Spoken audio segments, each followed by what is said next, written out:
Sa lahat ng boat racers, nais kong iparating ang aking taos-pusong pasasalamat at paghanga sa inyong walang kapantay na dedikasyon at pagsisikap.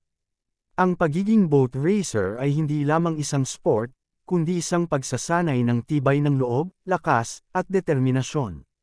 Kahit na ang bawat karera ay may kanya-kanyang hamon, ang tunay na sukatan ng tagumpay ay hindi nasusukat sa pagtatapos kundi sa bawat pagsusumikap at pagsubok na inyong dinaranas. Ang bawat pagkatalo ay pagkakataon upang magbago, matuto, at umangat.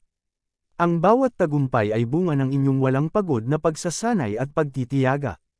Huwag kalimutan na ang bawat pagsubok na inyong hinaharap ay hakbang patungo sa mas mataas na tagumpay. Patuloy na pagbutihin ang inyong mga kakayahan, panatilihin ang inyong espiritu ng pakikipagsapalaran, at magtiwala sa inyong sarili.